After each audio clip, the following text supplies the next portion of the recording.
오늘 말씀은 신명기 6장 10절부터의 말씀입니다. 신명기 6장 10절에서 19절까지의 말씀. 내 하나님 여호와께서 내 열조 아브라함과 이삭과 야곱을 향하여 내게 주리라 맹세하신 땅으로 너로 들어가게 하시고 내가 건축하지 아니한 크고 아름다운 성읍을 얻게 하시며 내가 채우지 아니한 아름다운 물건이 가득한 집을 얻게 하시며 내가 파지 아니한 우물을 얻게 하시며 내가 심지 아니한 포도원과 감람나무를 얻게 하사 너로 배불리 먹게 하실 때에 너는 조심하여 너를 애굽 땅 종되었던 집에서 인도해 내신 여호와를 잊지 말고 내 하나님 여호와를 경외하며 섬기며 그 이름으로 맹세할 것이니라. 너희는 다른 신들 곧 내 사면에 있는 백성의 신들을 좇지 말라. 너희 중에 계신 너희 하나님 여호와는 질투하시는 하나님이신즉 너희 하나님 여호와께서 내게 진노하사 너를 지면에서 멸절시키실까 두려워하노라. 너희가 마사에서 시험한 것 같이 너희의 하나님 여호와를 시험하지 말고 너희의 하나님 여호와께서 너희에게 명하신 명령과 증거하신 것과 규례를 삼가 지키며 여호와의 보시기에 정직하고 선량한 일을 행하라. 그리하면 내가 복을 얻고 여호와께서 내 열조에게 맹세하사 내 대적을 몰수히 내 앞에서 쫓아내리라 하신 아름다운 땅을 들어가서 얻으리니 여호와의 말씀과 같으리라. 아멘. 계속해서 모세는 세컨 제너레이션에게 지금 하나님을 잘 섬기고 하나님만 섬기면 모든 것이 오케이, 모든 것이 블레싱이 될 것이고 모든 것이 정말 다 이루어질 거라고 이렇게 약속을 하고 계십니다. 지금 이 과거를 쭉 이렇게 돌아볼 때 누가 다 동의를 하겠습니까? 세컨 제너레이션은 기억이 안 납니다. 자기가 애굽 땅에서 고생을 해서 뽑아 나왔는지 어떻게 했는지 기억이 안 납니다. 왜? 그들은 광야에서 태어난 세대고 지금 모세와 갈렙과 여호수아만 지금 그걸 다 알고 있습니다. 그러면서 이제 이들이 하나님을 어떻게 배반했고 어떻게 광야에서 그들이 하나님을 시험했고 이런 것들을 다 아는 자들입니다. 그래서 하나님만 온전히 섬기면 이제 너희들이 심지도 않았고 세우지도 않은 그 땅에 가서 집을 얻고 포도원을 얻을 거라는 그 약속의 말씀을 하고 계시면서 중요한 걸 몇 가지를 말씀하시네요. 그게 첫 번째 12절 말씀입니다. 너는 조심하여 여호와를 잊지 말라는 겁니다. 그 땅에 들어가서 조심하라고 얘기합니다. 이 조심하라는 것은 원어의 뜻 히브리어 샤마르라는 이 단어를 사용하시는데 이 keep, watch, preserve 해가지고 이걸 계속해서 보존하라는 겁니다. 하나님을 잊지 말고 그냥 계속해서 거기서 잊어버릴까 이 조심하라는 얘기입니다. 그래서 영어 성경으로는 be careful, watch yourself, be aware 하면서 이걸 조심하라고 얘기합니다. 그래서 오늘 이 본문 말씀 중에 우리가 생각해야 될 것은 잊지 않는 것을 조심하라는 겁니다. 하나님의 그 은혜를 잊지 말고 애굽 땅에서 인도에는 하나님의 그 은혜를 잊지 말라는 겁니다. 너희가 어느 상태였던 것을 잊지 말라는 거, 그걸 잊지 않게끔 해서 조심하라는 것, 킵하라는 겁니다. 자, 이 말씀이 우리가 어떻게 적용이 됩니까? 바로 예수 그리스도의 성찬입니다.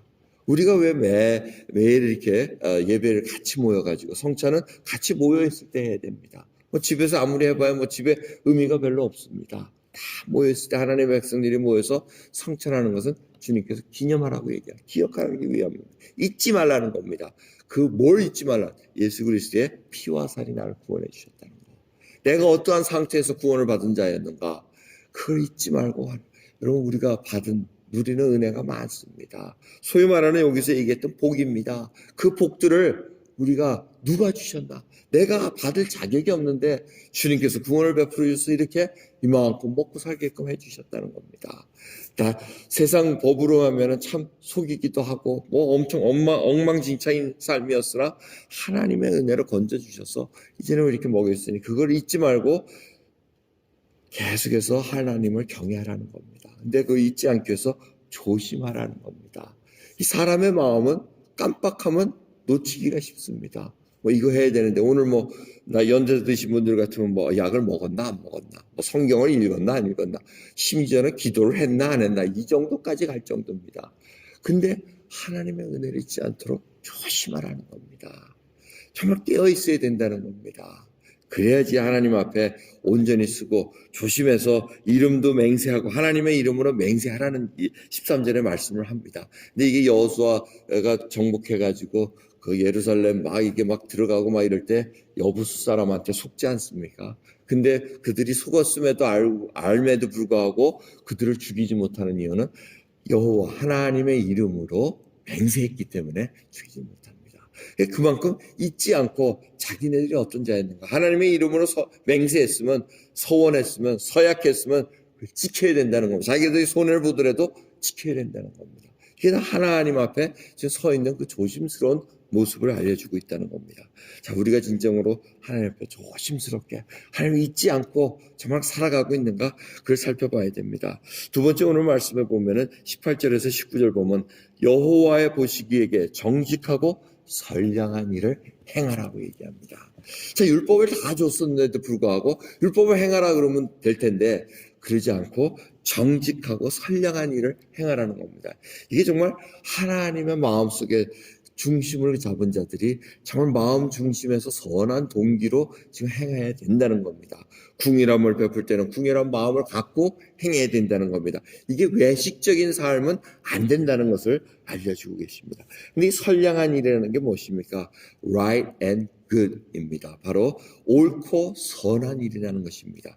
지금 이 얘기는 왜 하시냐면 결국은 하나님을 나타내라는 겁니다. 하나님의 성품이 선하고 옳고 정직하기 때문에, 변함이 없으신 분이시기 때문에 그거를 너희들이 삶으로 나타내라고 얘기를 한다는 것입니다. 이런 하나님의 그 성품은 선하신 겁니다. 착하다고 우리 성경에는 번역되어 있습니다. 나는 선한 목자니라 하고 이렇게 얘기할 때가 바로 그 시입니다. 하나님은 그 시기 때문에, 좋으신 분이기 때문에, 선하신 분이시기 때문에, 착하신 분이시기 때문에 우리는 그분의 인도함을 받으면 당연히 선함이 나올 수밖에 없다는 것입니다. 그래서 예수님께서 이 산상수훈을 통해서 말씀하실 때 뭐라 그럽니까? 빛을 행하라고 얘기합니다. 근데 그 빛은 바로 너의 착한 행실이라고 얘기합니다. 착한 행실을 보므로, 선한 행실을 보임으로 말미암아 하늘에 계신 아버지께 영광을 돌리게 된다고 얘기합니다. 왜? 다른 사람들이 그걸 보기 때문에. 여러분, 우리들의 이 빛은 바로 예수 그리스도의 빛을 드러내는 것입니다. 다른 사람들이 보고 하나님이 살아계시구나, 예수 그리스도가 바로 구원자시라는 것을 내가 믿을 수 있겠구나, 이 길을 인도해 주신다는 겁니다. 여러분, 우리는 얼마나 하나님의 그 선하심을, 얼마나 하나님의 그 의로운 일을 우리가 드러내고 있습니까? 이거는 삶에서, 현장에서 나타나게 되어 있다는 것입니다. 바로 예를 들면 히브리 산파들입니다. 바로가 이스라엘 애굽의 종됐던 그 남자애들을 태어나면 다 죽여라 이렇게 얘기합니다. 근데 히브리 산파들이 어떻게 합니까? 하나님이 두려워서 바로 하나님의 선함, 그 명령을 지키게 되어야 되겠게 죽이지를 않습니다. 그래서 하나님께서 그 히브리 산파들을 어떻게 합니까? 바로 거짓말도 합니다. 이거 바로 앞에 거짓말을 하지 않습니까? 그럼에도 불구하고 하나님을 경외함으로 말미암아, 왜? 옳고 그런 것을 했기 때문에, 선량한 것을 정직히 행했기 때문에 지금 하나님께서는 그 히브리 산파들을 형통하게 하고 복을 주셨다고 약속하고 계십니다. 우리가 잘 생각해 봐야 됩니다. 세상의 법과 하나님의 법이 있을 때 어느 법을 지켜야 되는가? 그 갈등이 분명히 이제 오게 됩니다. 그 순간에 내가 정말 하나님의 옳고 선하심을 우리가 드러내기 위해서 움직일 때 그 일이 바로 하나님께서 기뻐 보신다는 것입니다. 요셉이 바로 그러한 일을 마음속에 갖고 있었습니다. 바로 자기가 보디발 장군의 종으로 갔을 때 그 보디발 부인이 유혹을 할 때 내가 어떻게 살아계신 하나님 앞에 이 일을 행하려 하고 자기의 겉옷을 버리고 도망을 갑니다. 바로 옳은 일을 한 것입니다. 하지만 그것이 어떻게 됩니까? 감옥에 무고한 죄로 갇히게 돼 있다는 것입니다. 그러니까 우리가 생각할 때는 하나님 분명히 상 주셔야 됩니다 이러지만 그렇지 않을 수가 있다는 겁니다. 하지만 모든 것이 협력하여 선을 이루신다는 것입니다. 이 말씀을 잊지 마셔야 됩니다. 로마서 8장 말씀입니다. 모든 것이, 부르심을 입은 자들에겐 모든 것이 합당해서 합력하여 선을 이루신다는 것. 당장은 악이 팽배하고 승리하는 것 같으나 하나님은 그것을 선한 결과로 돌릴 수 있다는 것입니다. 그러한 믿음을 가질 수 있다는 것은 바로 우리가 선하신 하나님을 믿고 있기 때문에 그렇습니다. 하나님이 모든 것을 이루어 주시고 주권적으로 이루어 주시는 것을 믿고 우리가 살아갈 수 있기 때문에 이 일을 하나님 앞에 고백한다는 것입니다. 여러분, 저희들이 오늘 이 말씀을 통해서 이 모세가 얘기할 때 마사에서 시험한 것 같이 하고 16절에 그 예를 듭니다. 마사에서 시험한 것이 어떠한 일이었습니까? 바로 광야에 물이 없어서 우리를 그 애굽 땅에서 물 없이 죽이려고 목말라 죽이려고 이렇게 가축을 다 끌고 오게 했습니까? 하고 모세와 다투었습니다. 모세와 다툰 것뿐만 아니고 하나님을 시험한 게 뭐냐면 우리 중에 하나님이 계신가 하고 이렇게 의심을 했다는 것입니다. 바로 이걸 우리가 깊이 생각해야 돼요. 우리의 삶이 바로 그렇습니다. 구원받은 후에 우리가 얼마나 마사에서 시험한 것처럼 머머링 했다는 겁니다. 시험했다는 것은 하나님을 불평했다는 겁니다. 하나님은 내 삶에 간섭하고 계시는 건가? 나를 돌보고 계시는 건가? 이런 불평을 했다는 것입니다. 여러분, 우리 삶에서 얼마나 구원받은 후에 그런 일을 합니까? 시험하지 말라는 겁니다. 이 역병의 시대를 지내면서 그리고 또 어떠한 상황 속에서 어려움을 당할 때 정말 하나님 앞에 하나님이 나의 기도를 들어주시기는 하는 건가? 나를 돌봐주시는 건가? 목자인 건 맞으신가? 이런 식으로 불평하는 거 하나님 너무나 싫어하십니다. 신뢰하면 끝까지 신뢰하고 가야 됩니다. 믿었으면 끝까지 믿고 하나님의 흔들림 없는 믿음 있는 자로 쓰기를 바라는 자들이 돼야지.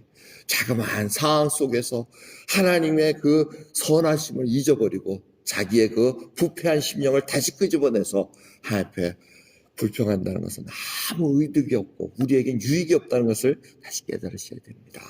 오늘 귀한 부활절 후에 첫 주일을 저희들이 준비하면서 맞이합니다. 과연 이 금요일까지 지나오는 일주일 부활하신 예수님이 보였다 안 보였다 하니까 안 보일 때는 불평하고 선하심을 잊어버리고 조심하지도 않고 그냥 마음대로 생활할 때만 오늘 또 회개해야 됩니다. 주님 앞에 돌아오셔서 이 삶이 정말 주님 앞에 복된 삶이 될 수 있도록 주님이 복을 내려주셔서 형통한 삶이 될 수 있도록 간구하는 저 여러분 되기를 간절히 예수 그리스도의 이름으로 축원합니다. 기도하겠습니다. 하나님 감사합니다. 오늘도 귀한 새벽입니다. 저희들이 깜빡깜빡할 때가 많습니다. 하지만 주님 조심해서 주님의 그 은혜를 잊지 않기를 소원합니다. 오늘도 주님의 은혜 속에 머무는 자들로 붙들어 주시옵소서. 주를 찬양하며 나의 구원을 이루어 주신 예수 그리스도를 찬양하며 부활하신 우리 주 예수 그리스도를 정말 항상 생각하며 이제는 주님의 멍에를 메고 가는 저희들, 그래야 주님의 온유하고 정말 겸손한 그 심령을 배우고 나가는 저희들 될 수 있도록 은혜 베풀어 주옵소서. 감사드리며 우리 주 예수 그리스도의 이름으로 기도드리옵나이다. 아멘.